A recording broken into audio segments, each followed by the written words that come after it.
First Watch with Sheriff Mark Daniels on KWCD Bisbee Sierra Vista. Hosted by Public Information Officers Carol Kappas and Grady Butler. First Watch is brought to you by Sulphur Springs Valley Electric Cooperative. And welcome to your Friday. I'm Grady Butler. With me is Carol Kappas and Sheriff Mark Daniels. Good morning. Good morning, Cochise County. Hello, everyone. Well, we'll start with football, but there's no football? No. Well, here's what happened. So Boyd is on a bye this week. All that conference is on a bye. So we were doing an ALA game, which was a home game for them tomorrow.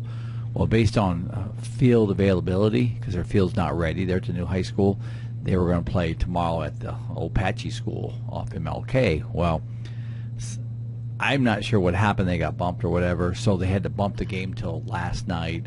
We couldn't get our team in place in time, so we didn't get to call the game. So our game will not be called tomorrow, which I know Chris has been advertising on the radio all week. But so yeah, no football tonight for us, and which is we've been calling since August. We're not really too heartbroken, but we'll be back next Friday at Buena. Buena's homecoming's next Friday. It's a home game, so it's Desert View, Buena. So we'll be back next Friday. Well, we want to start by talking about the Cochise County Sheriff's Charity Ride. It's coming up quick, and tickets are now available, and it's going to be a great weekend. It's amazing how quick it's coming. It's almost like, wow, it's here. And I know Sergeant McNeely and his team's out there, and I want to thank the Morse team. The Morse team. Everybody's like, who's the Morse? They bought Lollies. So Ted Morse and his team over there, and Bob Santa Maria, and all of them over there that have helped us out. And also Berg Heating and Cooling, our new partner this year, for being our partners in this, and the many, many sponsors that we'll be recognizing the day of the event. But also this year we're giving out $50,000. Again, we're honored to do that through the community, $10,000 apiece. Each one is getting $10,000. That's a lot of money.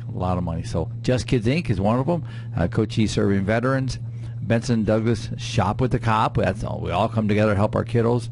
Hero Paws and Wilcox Quarterback Club, which helps a lot of the sports programs in Wilcox. So again, we're really excited. This year we're adding 2 classic cars. So if you have a classic car and want to come out and take a little cruise that day, the weather's awesome for old cars because they heat up quick. I got a couple of them. So exciting time. Come here. And that's the November 2nd, first Saturday in November. And there's raffles prizes, too, that are always amazing. Yeah, each raffle's over $500. I mean, the show's really a neat event, but it's all about everything we raise goes right back to the community. There's no administrative fees that we pay and things like that, thanks to the Morse group and also Tyler Berg. They take care of all that for us. So every dollar goes right to the cause. And you can get your tickets now at cochise.az.gov/sheriff and click on the Charity Ride link and get your tickets. It's coming up on November 2nd. You got that dialed in, Grady. You got that dialed in. And so you were busy last Saturday. They had an event for honoring the Jeff Brown Memorial. They were talking about it. It's the Fallen Heroes Memorial Ride, which was Saturday, October 5th. And they staged near the Sheriff's Office here in Sierra Vista. We had our honor guard there. You were there. And it's just a good event and a good way to honor those who have given the ultimate sacrifice. Yeah, and I want to thank the group. This is the second time they've done that. And we have a little memorial right in front of the Sierra Vista substation there over on Colonial, which recognizes Jeff Brown, who was killed back in the 80s as a result of the Miracle Valley. And everybody's heard about the melee that happened back then. And so they called me several weeks ago and said, hey, we're going to be in your area, excuse me, and honor Jeff. So I went over there that morning. We had our honor guard there, and they did a small memorial. I spoke at it, but it's just nice to remember. And Jeff gave the ultimate sacrifice for our citizens here in this county. So thank you to the Brown family. Thank you in honor of Jeff, for all his service to this county. But, yeah, we'll have some pictures up on that on Facebook here real soon. And, again, very nice, but thank you for doing that. Truly thank you. And, of course, we just talked about the charity ride, but another charity that you give back to is offering yourself up as a ride-along at events throughout the year. Tell us about that. Yeah, it's a day with the sheriff, ride with the sheriff. I had one today, or actually Tuesday, excuse me, where Teresa Welch, she had bought me several months ago to come ride with me. And what they do is it's for nonprofits. So if you're at a community event for nonprofits, and that's something I offer up, and then that money goes directly, 100% of the money goes directly to that nonprofit to help kids, to help people in need, whatever the nonprofit is. In this case, we had Teresa. She came out and rode with me Tuesday. And it comes with, I always stop and get my morning soda, which means it costs me money out of my own personal pocket because I always buy, if they want breakfast, then we have lunch. We buy them lunch. The command staff took Teresa to lunch on Tuesday at the Landmark, and then she got a tour of the jail. And then she spends the day. We went to numerous calls together, and we had a good day. So, but we do a lot of those, and I think this year, we've raised over close to 60,000 plus. And those are $60,000 that have gone now to help those in need, and so I'm honored to do it, and I'm honored that people even bid on that. And I know Chris, the police chief at Service, is doing some of that stuff too now. So again, it's just our way of law enforcement leadership to help community. And you were also busy with Cochise Early Childhood Forum this week. You met with people to talk about our youth and things that are going on in our communities. Yeah, one of the things, and it was Superior Court judge, and just the mayor was on, and some others, and it was a panel, and the people, the audience we were addressing were educators, Department of Child Services, just those that help youth in our community. But one thing that I brought up is the fact that our juveniles now, if you get arrested and you're a juvenile and you're held by a judge, we ship you, and I don't want to sound mean, but we actually transport you, ship you, how you want to look at it, to Florence, Arizona. I have a real problem. Jackie Clay and I stood up on that. We ship them up there. I just think it's a bad situation. A lot of these kids that we address come from broken homes. They don't have the resources for mom and dad to even come see them. So you've taken our community kids and you put them in another community. And people are saying, well, they commit a crime. I get consequences. I'll be the first to throw that at you. But we shouldn't be taking our own kids and putting them in another county. I just think it's wrong. I fought it back then, and I'll continue to fight it. I brought that up. That was a big sticking point for me, and it will be. And Jackie Clay, we got to get our kiddos back here. Let's deal with our own community kids and get them back on track. You also had a meeting with the governor's office this week. Yeah. I asked Governor Hobbs months ago about we need to have more interaction with her team, sharing challenges, sharing successes too. But right now the state of Arizona is instrumental in supporting our border programs down here. If we lose them, we're in trouble. We truly are. All the law enforcement would be in trouble. So we had a meeting Monday with the governor's team. She was not there, but the governor's team was there. It was very productive. It really, we said, hey, we don't like this. Hey, this ain't working, or this is working. So I think it's positive and it's proactive, and we can continue to work in like that, because if the governor's office or the state turns their back on the Cochise County Sheriff's Office and our local law enforcement, we're seriously in trouble down here. And right now we don't get a lot of funding from the federal government. I'm not being ill. Somebody's walking out. That's not nice to say, but it's real. And the bottom line is we got to have our state there. I want our federal government back in action with us, and we need them too. That's where the break is. Yeah, building bridges. And one of the things that you're doing also is working on after-action reports and organizational programs with the Secret Service, so we can make sure that for any future, reviewing the past events and working towards any future events that we have, that we can have a coordinated effort. Yeah, the National Sheriff Association, along with some sheriffs that have had, like the sheriff out of Milwaukee, Wisconsin, for example, myself, there were 3 sheriffs on this call, but we're trying to help the federal government, and it sounds weird when I say it like that, but to understand that when you whether it be President Trump, whether it be President Biden, whatever the VIP is, it comes to a community, that when you come in, there's certain things that you got to respect. And that's really what it is. You got to respect your local law enforcement. You got to respect your local community leaders and the citizens as a whole. And there's a burden onto that. And who does what? For example, when President Trump was here and the threat was made, Carol, we spent a lot of time running this individual down, making sure that scene was safe, and whose job is that? I get it. We share that, but we took the prime on that, and really the Secret Service should have been leading that, and I'll just say that. And so that was discussed, and so we're trying to bring some better awareness and some clear expectations that when the Secret Service, and I respect what the job they do, don't read this wrong, but when they come to town, let's have some personal discussions, some personals. And let's make sure they respect our communities while they're here. And you also had a meeting in Tucson with local leaders as well. We did. The U.S. Attorney out of Arizona, folks from all of Tucson PD leadership, some others. We met with our federal partners up in Tucson just to discuss challenges, where we want to go. We're having a lot more of those.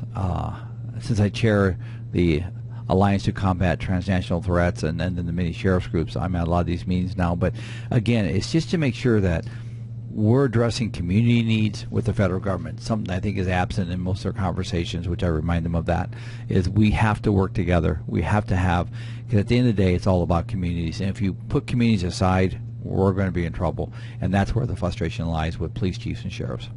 And you know, last Sunday we put out a thing about scams, having 10 in 10 days reported, and thousands and thousands and thousands of dollars lost. But there was a new one that also was reported, which was really concerning. It is. A woman called in and said that the people who were calling knew her name, her address, her phone number. They were pretending to be the sheriff's office, another jury scam. But this one was a little bit evolved, because then they wanted her to come in and do handwriting analysis, and it was two samples requested, $2,000 each, and if her handwriting didn't match, then she would be refunded at some point in the future some portion of that $4,000. But otherwise, if she didn't pass it, then that would be her fine or her fee. And the scary part is they actually told her to come to the Bisbee Sheriff's Office to make that transaction. We don't understand what that was. Yeah, that's scary. I mean, because they're putting reality back into these scams, and that's what gets people: emotions, fear, and then reality. It seems so real. And that's where this one's alarming, in the fact that, and we were looking at this the other day, where somebody would have to meet them at the sheriff's office to pick up that money. So, yeah, we haven't let that one go yet, folks. I can promise you, and I won't go into a lot of detail, but long story short is, we need to, again, it goes back to is we need to continue to educate and bring these scams forward to you, because, sad to say, a lot of people are losing money. I mean, we talk about, hey, we saved a person here, or maybe we saved one here, but there are people that are still falling for this because it's so real to them. I mean, go to the sheriff's department and they will take your money. Well, it's not us taking their money, I promise you. Or they'll give you a receipt. Here, give us the Bitcoin, give us the money over the phone, and then go pick up your receipt. So there is an air of credibility to that. Yes. And then there's fear. And then there's people who just don't know better. So, again, we won't call you for money. We just won't call you for money. If we need you that badly, we'll come pick you up and give you a ride. But we won't call you for money. No, even on a warrant. People always think, well, I'm wanted. We're not going to call you and say, hey, go pay your bond, or bring it to us, or we'll meet you. We don't do that. That's a system to the courts. And unless you're at a court, I mean, don't meet people in parking lots. Go to the court. They have a process. It'll seem real, because that is the real way of doing it. Trust me, if somebody's calling you saying, and that's even for the federal government, the IRS, or any of these scams too, they're not going to call you. They're not going to call you. You will get a letter, and once that letter is, verify the letter too. And if you're ever question it, which you should, call us. Please call us. Well, Sheriff Mark Daniels, what is your stop of the week? Well, my stop, which mirrors into my safety message, is handicap parking spots. You can't park in them. You have a designated handicap spot. You cannot park in that spot. So this week, I pull into one of the convenience stores to get my Polar Pop, because that's what I drink a lot. And I pull in there, and here I see a car parked in a handicap spot in front of a business. And I look in the back. There's no placard. There's no marking on the plate. I look through the rear window to the front, pull up alongside of it. There's nothing. But I notice there's a person sitting in the front seat, and it looks like somebody in the passenger seat that's sleeping or passed out. So I called out the stop, walked up, and of course I spoke to the driver. I said, listen, here's why I'm addressing you, is you're parked in a parking spot. Do you have a handicap placard? And she said no, but there was no other spots left. Okay. I said, well, if you look behind you, there's a bunch. You'd have to walk just a little bit. And yeah, okay. Well, there was no front spots. Well, the passenger who was completely out, and my suspicion was impairment from drugs. And we've seen this before. And long story short, she got arrested for DUI. The state of Arizona, if you're in physical control of a vehicle, and that is physical control, she went to jail for DUI. And then the car was. Long story short, her night changed, all because she parked in a parking spot. But let's not forget, there's an impairment issue too. So again, leave the handicap spots for those that need that. Well, Sheriff Mark Daniels, we thank you for coming and talking to us today. Well, great, thank you, and Carol, thank you. Everybody have a great week. See you next week. And Carol, who do we have coming in next? We have Kathy Trewick from Cochise County. First Watch on KWCD Country is brought to you by Sulphur Springs Valley Electric Cooperative. Giving you an inside look to your sheriff's office. Let's go back to First Watch on KWCD. And it's brought to you by Sulphur Springs Valley Electric Cooperative. I'm Grady Butler. With me is Carol Kappas and our next guest. Welcome back, Cochise County, and thank you, Miss Trewick, for being here. Miss Cochise County, I won't say money, I'm going to say treasurer. Thank you. So thank you so much for being here. It's my pleasure. I'm always excited to see you guys, especially first thing in the morning. Well, let's kick it off with, you just mentioned just a second ago, your property taxes are due. Yes, that's one of my main functions in life, is to make sure that you guys all pay your property taxes. I send you a pretty little notice every year, so they become delinquent on November 1st, so it's just a reminder to either come on in and see us, or we do go by postmark too, but I will tell you, the post office doesn't always postmark things, so if you want to go by postmark, please go inside and have them postmark it for you. And that's always important to get that taken care of. But that's not your real function here today. You want to talk about fun stuff. I every once in a while I have some of that in my life too. I'm the president of Heldorado, and Heldorado Incorporated in Tombstone, and we are coming up on our 95th anniversary of Heldorado Days. It kicks off next Friday at 10:30 in the morning, and we start with the national anthem, and it will be just a cavalcade of revelry for the next 3 days. We have 10 different groups from all over the country that are coming to perform. On Saturday especially, every 15 to 20 minutes we've got a new group performing. It will be absolutely jam-packed with entertainment and family fun, and we also on Friday evening, something that ends up being a little bit less attended, but I'm ever hopeful that we'll start getting more folks to come. Where we have what we call the reunion party, where we honor our Grand Marshal for the weekend. This year it's Keith Davis and Janice Hendricks. They are publishers in Tombstone. They work a lot with a lot of the nonprofit groups, and they also print a free newspaper, and they're just wonderful folks, and so we're honoring them this year. But the reunion party starts at 5 p.m. at the Rose Tree Inn on Friday, and we provide beverages and food, and just come and meet and greet with all of us on the board. And we have different categories for folks that show up, whether they're Johnny-come-latelys or old-timers or antiques. I might be one of those. But, yeah, it's just a great way to start the weekend off and to get people into the whole spirit of the weekend. And when is the parade? The parade is on Sunday at 11 o'clock. It starts. We're world famous for our parade, and ever proud. I love to have people just come into town and hoot and holler with me. I go up and down the street and scream and yell because it gets all that frustration from being the treasurer out of my system. But it's a really great time, and you get to see a whole bunch of people. People really need to come listen to you scream and yell, because you're so quiet right now. I just have to get that visual. Oh, my goodness, yes. It happens. And that parade, I got to judge it last year. I get to judge it again this year. did. It's going to be, I can't wait. The parade is awesome. Make sure you check it out. It is. It's a wonderful event, and I adore Tombstone. I've been there over 30 years now, and this is the biggest event that Tombstone has, and so I will promote the heck out of it, because I want people to come and see what I love so much about the Southwest and Tombstone. I mean, we've got history, we've got great people, good water.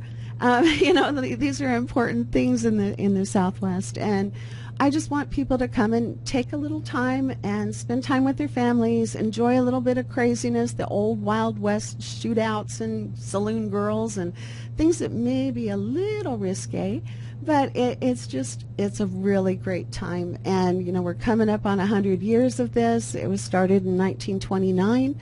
And I haven't been with it the whole time, but I have been there for a long time. And so, yeah, I just would really love to share this with as many people as I can. And that's amazing, and that's for Tombstone. But you don't just stay in Tombstone. You have another event in Bisbee at St. Pat's. And if people haven't been there, it's a beautiful, beautiful church. And they have so many things. Every time I walk in there, it's just so touching that, you know, the miners built that. It's an incredible edifice, but the church itself is such a community-based group, and they just love Bisbee too. And the Fall Festival actually supports their St. Vincent de Paul Society.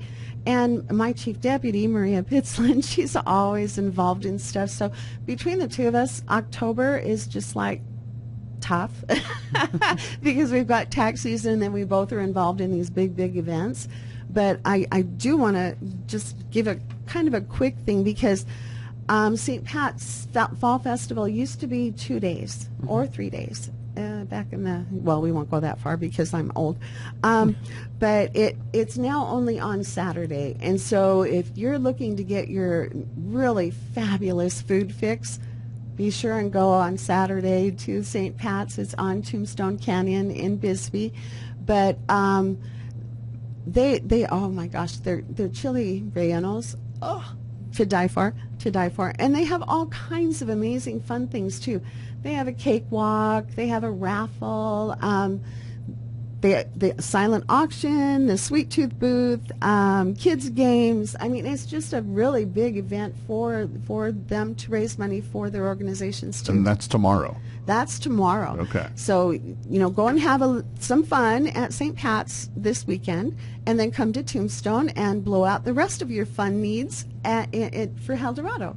Sounds like it's going to be a great 2 weekends. It will. It will. And from what I understand this morning on the weather, it's going to cooperate. We might be back in the 80s where it's not so sweaty. Yes. But yeah, we'll have fun regardless of what the temperature is.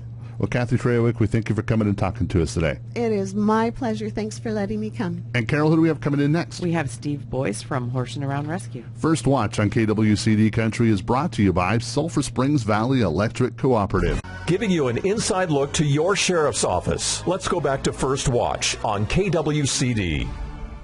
And it's brought to you by Sulphur Springs Valley Electric Cooperative. I'm Grady Butler, and with me is Carol Kappas and our next guest. Welcome back, Cochise County, and thank you so much, Steve Boyce from Horsing Around Rescue. And Thank you. there's a ton of stuff going on, so thanks for coming. You're very, very welcome. I deeply appreciate it, having the opportunity for southeastern Arizona because it's my home. I love it.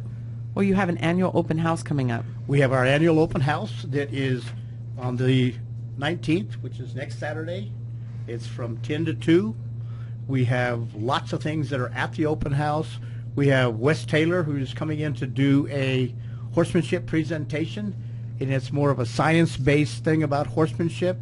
We have raffles that we have a 30-30 that is a Henry 30-30. We have a Kimber. We have a quarter of beef. We have a saddle, and we have a $1,000 gift card from Tractor Supply. Wow, you can get some stuff at Tractor Supply. You for can get some $1,000. stuff at Tractor Supply, absolutely. But you also have food trucks, Yes, ma'am. and you have hay rides. We have hay rides out into the desert of the ranch to go see the cows and horses, of course.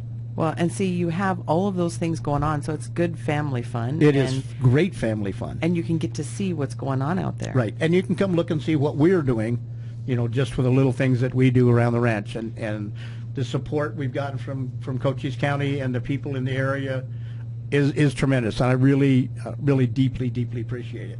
And so just tell us briefly, what do you do at Horsing Around Rescue outside of this open that? house, and what is this open house going to actually be funding? Well, here's what we got. We started this officially in January of 2010. And since 2010, we've rescued 205 horses. We have adopted out 118 of those. Currently, we have 67. I think the biggest thing that we do is we get horses. We assess what they are. We've gotten some from Pima County. We've gotten some from Cochise County. We've gotten some from people that donate them basically because they can't take care of them, and it's usually a stress type situation. We get the horses, we rehab them. Some of them, like the one we got from Pima County, she weighed 640 pounds. I mean, a full-size horse, only 640 pounds. And Pima County guy called me up, and Ted called me up, and he calls, Steve, I got a horse you need to have. And I said, I don't need to have any more horses. But he was thrilled that we could do it, and we were thrilled that we could turn around and do that. She's coming along. It's slow. We've done her teeth. We've got gone through all of her worming and stuff like that. We couldn't worm her when we first started because we thought she'd fall over because there wasn't a horse there, to speak of. And then we get them, we rehab them. Then we've got our training class that we do the groundwork with them, and then we've got another group that's a training class that is under saddle, and then we adopt them into forever homes. And so you have 67 that are not adopted. You are keeping them, yes. And that's an expensive venture. Yes. But you take care of them. You make sure that they get healthy. Every day. We got volunteers. We're an all volunteer organization. We have people that come in the morning and they feed them in the morning. They check them out. They feed them come in the afternoon. They feed them in the afternoon. They look for stuff like we just had one of our calves that got snake bit. Yesterday afternoon, I'm going out to work on a water line, and here's this calf with his tongue sticking out about 6 inches. Like, whoa. And he got bit on the tongue. Cows, when they gather up grass, they reach around with their tongue, grab it, and pull it in their mouth. Well, he got bit on the tongue, and his tongue went, so he's doing better. Oh, good. Yeah. Good. And we've had horses get snake bit. Snakes have been a real problem for us this year. And we just make it work. We get out, we hustle, and we do things like this. We have tax sales. We have events that we go to. And it's hard to talk to you and talk on the phone and listen to what's going on. Look at Grady. But Grady's not talking to me. So. So you have your tax sale. That's another thing coming up on the 16th. Of November. Yes, ma'am. So you have time to plan to be at this. And if you've never been at one of these things, they have so many amazing there's stuff that people... Western saddles, English saddles, chaps, blankets, bits, pads, head stalls, leg wraps. Anything that a horse could have. And then we found some stuff that we didn't even know what it was. And we had to have somebody show us or tell us, well, that is a such and such.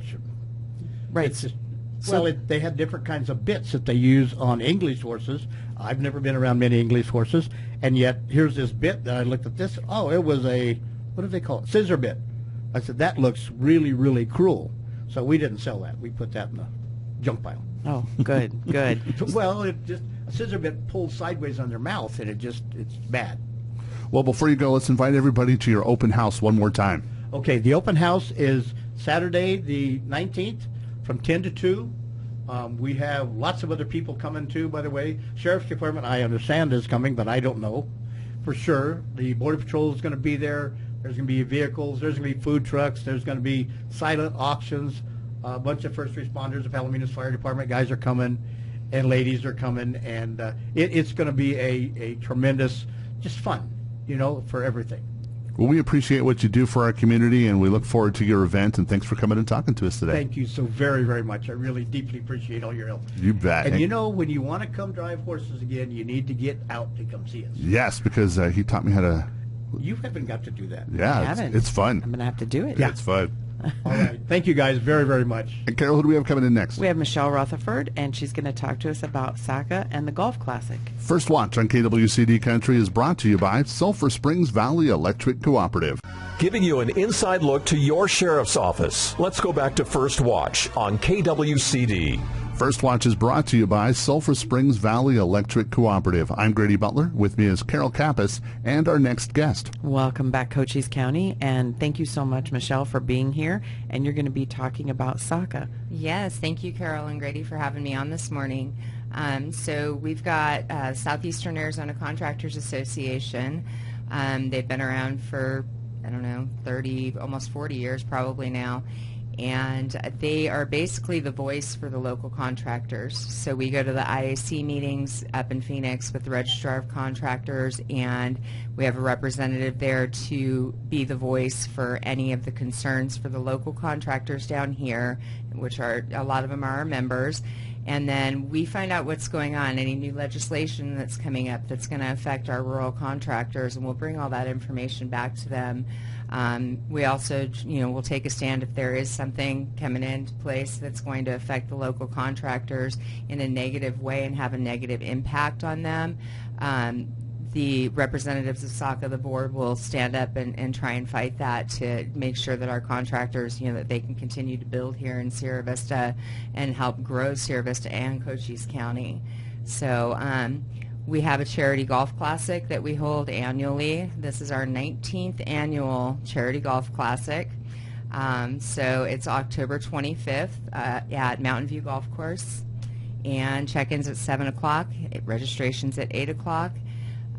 So I'm still looking for a couple more sponsors for that. I can max out at 144 players. Right now I'm almost to 100. So my goal is to, if I can get over that 100 mark, I'll be thrilled. And so they go, they play golf. It's all for a good cause. Yes. So the funds that you raise there, you were just saying a moment ago, they go to so many places. So tell us, where does that money go? One of the big sponsorships that we do is for the Bearcat Pole for Special Olympics. So we have a big portion of the funds go to that. We also sponsor project graduation at both Tombstone High School and Buena High School. And then we have a scholarship program at the college for residential construction students. Anybody that wants to get into any of those trades, they can apply for that scholarship. And then we've got a couple of veterans and other local charities that we donate to.